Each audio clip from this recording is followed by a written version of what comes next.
Kannur central ജയിലിന് മുകളിലൂടെ drone പറത്തി വനിതാ ജയിൽ ഭാഗത്തേക്കാണ് ഡ്രോൺ പറത്തിയത്. പിന്നിൽ ലഹരി എറിഞ്ഞു കൊടുക്കുന്ന സംഘമെന്നാണ് സംശയിക്കുന്നത്.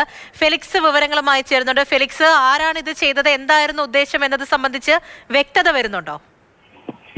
കഴിഞ്ഞ ശനിയാഴ്ച വൈകുന്നേരം 4:00 കൂടിയാണ് കണ്ണൂർ സെൻട്രൽ ജയിലിലെ പശുത്തൊഴുത്തിന്റെ ഭാഗത്തു നിന്നും വനിതാ ജയിലിന്റെ ഭാഗത്തേക്ക് ഈ ഡ്രോൺ പറന്നത്. ഇത് ജീവനക്കാരുടെ ശ്രദ്ധയിൽപ്പെട്ടു. അങ്ങനെയാണ് ഇത് സംബന്ധിച്ച് പരാതി കണ്ണൂർ ടൗൺ പോലീസ് സ്റ്റേഷനിൽ ലഭിക്കുകയും പോലീസ് കേസെടുത്ത് അന്വേഷണം നടത്തുകയും ചെയ്യുന്നത്. ലഹരി വസ്തുക്കൾ കടത്താനുള്ള മാർഗമായി ഡ്രോൺ ഉപയോഗിക്കുന്നുണ്ടോ എന്ന സംശയമാണ് ഇപ്പോൾ പോലീസിന് പ്രധാനമായും ഉള്ളത്. നേരത്തെയും പലതവണ കണ്ണൂർ സെൻട്രൽ ജയിലിന്റെ മുകളിലൂടെ ഡ്രോൺ പറത്തിയിട്ടുണ്ട്. അതീവ സുരക്ഷാ മേഖലയാണ്, അതുകൊണ്ട് തന്നെ ഡ്രോണ് നിരോധനമുണ്ട്. അവിടെയാണ് ഈ ഡ്രോൺ പറത്തിയിട്ടുള്ളത്. അപ്പോൾ ലഹരി സംഘങ്ങൾ കേന്ദ്രീകരിച്ചുള്ള അന്വേഷണമാണ് പോലീസ് നടത്തുന്നത്. നേരത്തെ കണ്ണൂർ സെൻട്രൽ ജയിലിനുള്ളിലേക്ക് മതിലിന്റെ പുറത്തു നിന്നും ലഹരി വസ്തുക്കൾ എറിഞ്ഞ് കൊടുക്കുകയും അത് പിടികൂടുകയും ചെയ്തതാണ്. ലഹരി സംഘങ്ങൾ കേന്ദ്രീകരിച്ചുള്ള അന്വേഷണമാണ് ഇപ്പോൾ പോലീസ് നടത്തുന്നത്.